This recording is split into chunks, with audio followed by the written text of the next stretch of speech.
নমস্কার বন্ধুরা, চম্পা রান্নাঘরে আরও একটা নতুন রেসিপিতে সবাইকে স্বাগত জানাই। আমার আজকের রেসিপি সয়াবিন আলু সম্পূর্ণ নিরামিষ একটা রেসিপি। তো চলো দেখতে থাকো, আশা করছি ভালো লাগবে। সয়াবিনের এই রেসিপিটা বানানোর জন্য আমি একটা কড়াই বসিয়ে দিয়েছি। কড়াই আমি কিছুটা পরিমাণে জল দিয়ে দেব। এবারে জলের মধ্যে দিয়ে দেব কিছুটা পরিমাণে নুন। এবারে নুনটা একটু জলের সঙ্গে ভালোভাবে মিশিয়ে নেব। এবারে পরিমাণ মতন সয়াবিন আমি এই গরম জলটার মধ্যে দিয়ে দেবো। এবারে খুব ভালোভাবে নাড়িয়ে চাড়িয়ে সয়াবিনটা একটু সেদ্ধ করে নেব। এতে সয়াবিনের যে কাঁচা গন্ধটা খুব ভালোভাবে চলে যাবে আর সয়াবিনটা খেতে অনেকটা ভালো লাগবে। দেখো সয়াবিনটা ফুলে কতটা বড় বড় হয়ে গেছে আর সয়াবিনটা সেদ্ধও হয়ে গেছে।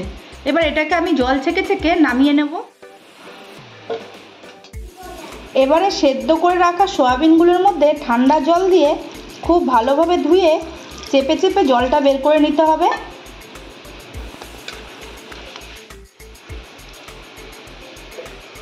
খুব ভালোভাবে চেপে চেপে সয়াবিনটা জল ঝরিয়ে নিতে হবে, যাতে সয়াবিনের মধ্যে কোনো রকম জল না থাকে।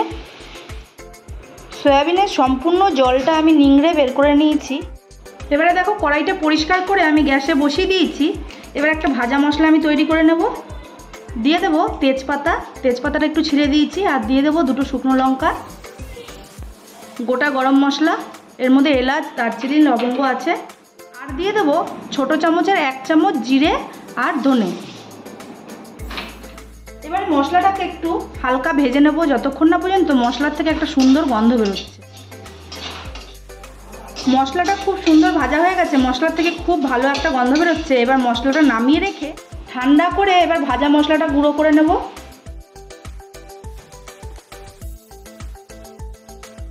এবারে সয়াবিনের মধ্যে পরিমাণ মতো একটু নুন দিয়ে দেব, হলুদ, ঝাল লঙ্কার গুঁড়ো, আর দিয়ে দেব বড় চামচের 1 চামচ বেসন, দিয়ে দেব কুচনো আদা। এবারে এই সবগুলো উপকরণ খুব ভালোভাবে হাত দিয়ে আমি মেখে নেব। সয়াবিনটা মাখা হয়ে গেছে। এবারে সয়াবিনটা ভাজার জন্য আমি কড়াইতে তেল দিয়ে দেবো। তেল খুব ভালোভাবে গরম হয়ে গেছে।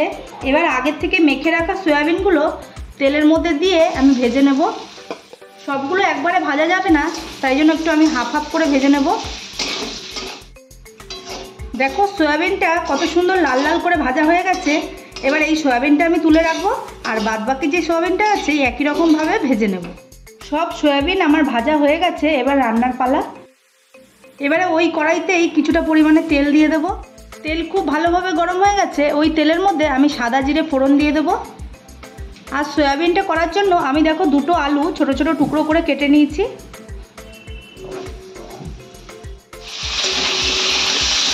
আলুটাকে খুব ভালোভাবে তেলের সঙ্গে নাড়িয়ে চাড়িয়ে মিশিয়ে নেব। এবারে আলুর মধ্যে সামান্য নুন আর হলুদ দিয়ে আলুটা লাল লাল করে ভেজে নেব।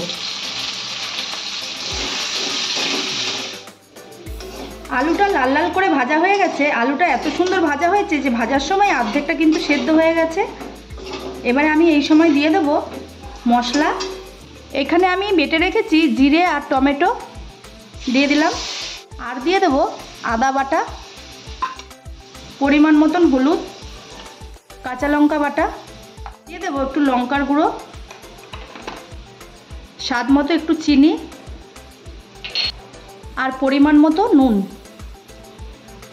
এবারে সবগুলো মশলা খুব ভালোভাবে কষিয়ে নেব। এই রান্নাটা যত কষিয়ে কষিয়ে রান্না করা যাবে এর স্বাদ কিন্তু খুব ভালো হবে। মশলাটাকে খুব ভালোভাবে কষানোর জন্য মশলার বাটিটা ধুয়ে আমি একটু জল দিয়ে দেবো। দিয়ে অনেকক্ষণ সময় নিয়ে মশলাটা খুব ভালোভাবে কষিয়ে নেব। মশলাটা কষাতে কষাতে ওর মধ্যে দিয়ে দেব আগের থেকে যে ভাজা মশলাটা আমি রেডি করে রেখেছিলাম, সেই ভাজা মশলাটা 1 চামচ দিয়ে দেব। দিয়ে খুব ভালোভাবে নাড়িয়ে চাড়িয়ে আবারও একটু কষিয়ে নেব। কষাতে কষাতে কিন্তু মশলার গায়ের থেকে তেল ছাড়তে শুরু করে দিয়েছে। এই সময় আমি দিয়ে দেব আগের থেকে ভেজে রাখা সয়াবিন।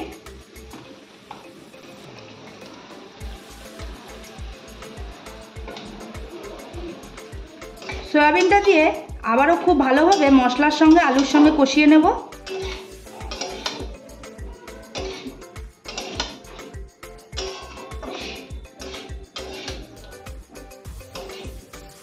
দেখো জলটা একটু টেনে গেছে, আবারও হাফ কাপের মতন একটু জল দিয়ে খুব ভালোভাবে কষিয়ে নেব।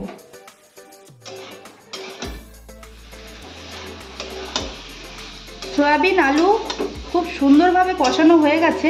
দেখো বন্ধুরা, দেখতে কতটা লোভনীয় লাগছে। যে কোনো নিরামিষ দিনে একবার কিন্তু এইভাবে সয়াবিনটা ট্রাই করতে পারো। এই রেসিপিটা ভাত, রুটি, পরোটা, লুচি সব কিছুর সঙ্গেই কিন্তু খেতে ভালো লাগে। এবারে আমি এর মধ্যে পরিমাণ মতো জল দিয়ে দেবো, তবে জল খুব একটা বেশি দেব না, অল্প জল দেব।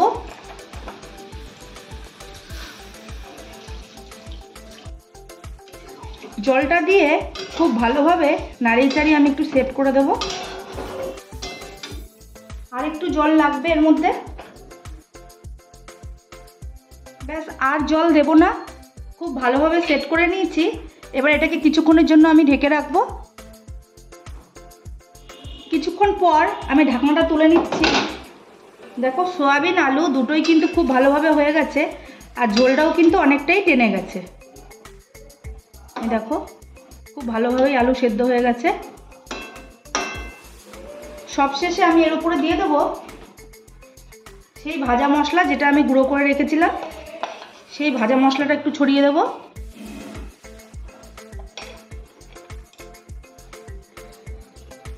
আর দিয়ে দেবো একটু কাসুরি মেথি। হাত দিয়ে একটু ডলে দিয়ে দেবো, দিয়ে খুব ভালোভাবে মিশিয়ে 2-1 ফুটিয়ে নিলেই তৈরি হয়ে যাবে। সম্পূর্ণ নিরামিষ সয়াবিনের রেসিপিটা আমার একদম তৈরি। এবার এটাকে আমি নামিয়ে নেব। তৈরি হয়ে গেল সম্পূর্ণ নিরামিষ সয়াবিন আলুর নতুন একটা রেসিপি।